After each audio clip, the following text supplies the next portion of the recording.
ऐसा क्यों कर रही है ये? सारा सामान समेट कर क्यों जा रही हो? शारदा ने बेटी की आंखों में देखते हुए बड़ी ही सरलता से पूछ लिया। मुझे पता था कि आप ये सवाल करेंगी, विशाखा ने बड़ी ही बेपरवाही से कहा और अपने सामान रखने लगी।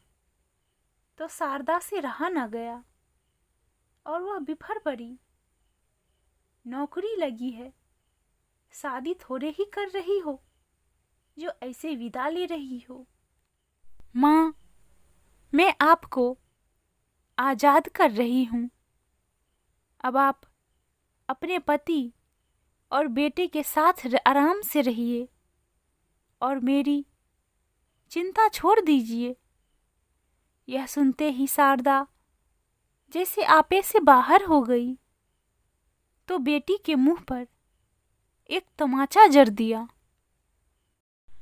अच्छा किया आपने, अच्छी विदाई दी। एक बात आपको बताऊं कि ये नौकरी महज बहाना है। मुझे आप सबसे दूर जाना है। और वह सुबकने लगी। विशाखा सरला के पहले पति की बेटी थी। वह शादी के पहले महीने ही गर्भ में रह गई थी। किसी तरह वहां शादी के 5 महीने निकाले। रोज की लड़ाई वो शारीरिक यातनाओं से परेशान होकर आखिरकार शारदा ने तलाक ले लिया। पर बच्चा पेट में था तो उसे जन्म देना ही था। समय पूरा होते ही नन्ही बच्ची दुनिया में आ गई। नक्सिक से एकदम विदेशी सी दिखती। ना तो वह अपनी माँ पर की परछाई थी और न ही अपने पिता की। पूर्ववती को भी इस बच्ची से कोई लेना देना न था। खैर, नानी ने ही पाल पोस कर बड़ा किया। वही लाड़ दिखाती और जबकि वह कोरोना की शिकार होकर चल बसी तो विशाखा का मन पूरी तरह भर गया। माँ के साथ रहने आई तो दिल ही ना लगा। उसकी पढ़ाई पूरी हो चुकी थी। प्रोफेसर के पद पर ज्वाइन करने के लिए घर छोड़कर जाने लगी। बेटा, तुम्हारे लिए मैंने क्या क्या नहीं किया और तुम इसका ये सिला दे रही हो। क्या किया माँ? सारी उम्र अपनी ममता से मरहूम रखा, नानी के पास छोड़ दिया। एक तरह से अच्छा ही किया। अपने पति वो बेटे के आगे मुझे पराया ही पाती होंगी, तभी तो तुम ऐसा कर पाई। ये तुम क्या कह रही हो? मैंने तो तुम्हारी सुरक्षा को देखते हुए, अच्छा, अगर मैं आपकी दूसरी शादी के बाद जन्म लेती तो भी मुझे नानी के पास छोड़ देती। इस घर गृहस्थी में आने जाने वालों के सवाल जवाब से तुम्हें दूर रखना चाहा। मुझसे गलती हो गई। आपने मुझे जन्म दिया था, आप मुझे साथ रख सकती थी। लोग 2 दिन बोलते और तीसरे दिन चुप हो जाते। मैं आपसे ऐसा क्या मांग रही थी? अपना हक ही ना, कुछ ज्यादा तो नहीं चाहा। रुपए पैसे नहीं, बल्कि आपकी ममता की चाहत थी जो आपके पास थी, पर मेरे लिए नहीं बल्कि अपने बेटे के लिए थी। आप जी भरकर उस पर प्यार लुटाती रही और मैं दूर खड़ी आपके प्यार के लिए तरसती रही। क्या इस बात का जवाब आपके पास है?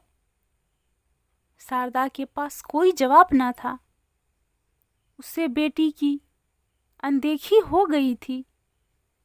माँ बेटी तो साथ ही रह रहे थे, पर दूर के रिश्ते से उनकी दूसरी शादी का रिश्ता आया तो माँ ने समझा बुझाकर उसे ब्याह के लिए राजी कर लिया।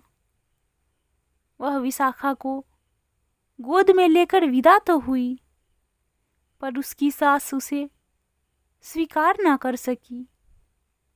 अपनी बेटी के प्रति उनके नजरिए को पहचान कर ही शारदा ने उसे वापस मायके पहुंचा दिया था। ऐसा ना था कि उसे बेटी से प्यार ना था, एक माँ का मन कचोटता तो था ही, फिर भी उसे विश्वास था कि वह नानी के साथ सुरक्षित है। बीच बीच में आकर मिलती, निकलते वक्त बेटी की सूनी आंखों में देखती हुई उसका मन भी तार तार हो जाता। पर क्या करती, मन को मजबूत कर पति वो बेटे में ही मन लगाने लगी।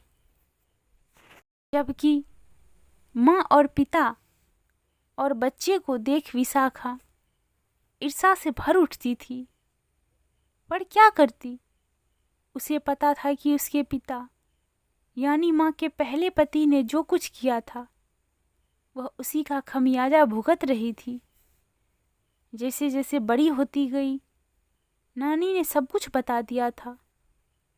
कुछ बातों में वह माँ के पक्ष में थी, पर माँ के प्यार व अधिकार का ना हुई होना उसे व्याकुल कर जाता।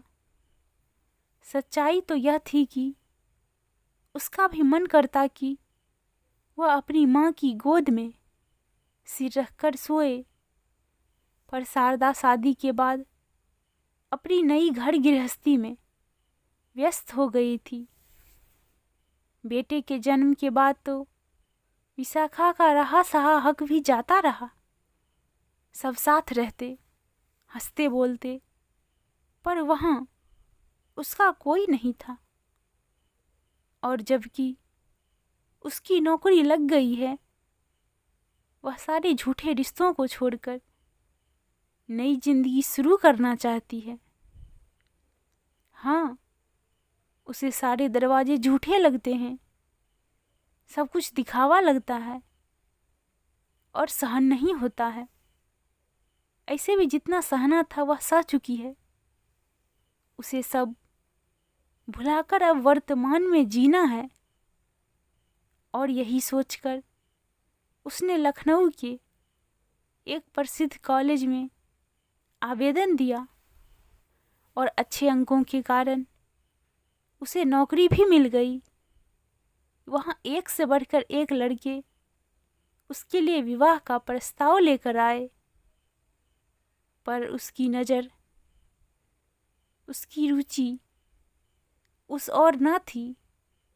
उसका मन तो अपने बचपन में ही अटका था। खुद को संभाल कर उसने स्वयं को काम के प्रति समर्पित कर दिया।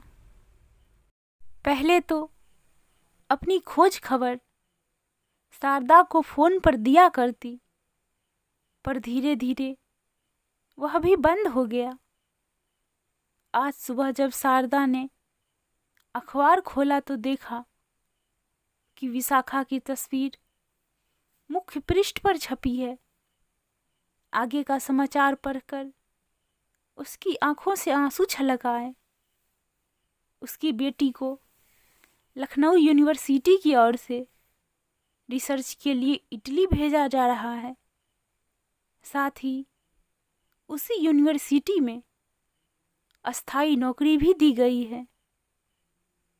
ऑफर लेटर के साथ विशाखा की संलग्न तस्वीर देखकर गर्व से उसका सीना चौड़ा हो गया।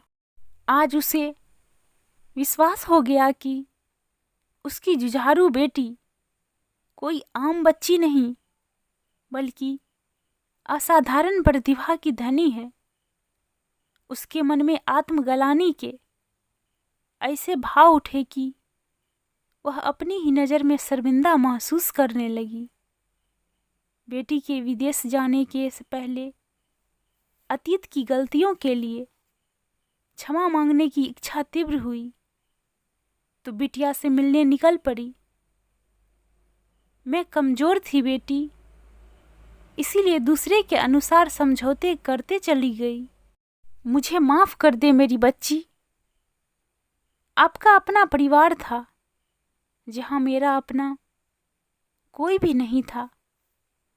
शायद इसी एहसास ने मुझे इन किताबों में डुबो दिया, और देखो ना, आज इनके बदौलत ही आप मुझे वापस मिल गई।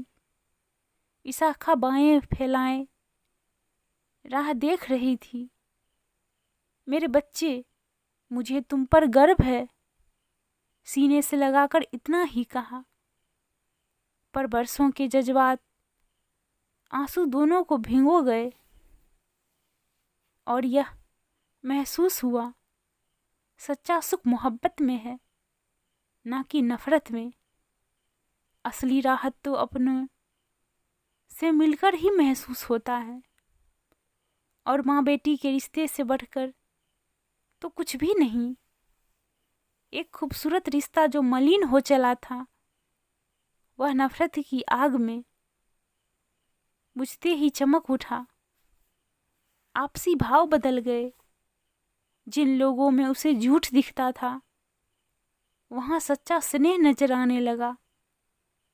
अतीत का दर्द कम हुआ तो राहत पाकर विशाखा ने अपने एक कदम स्वर्णिम भविष्य की ओर बढ़ा लिए।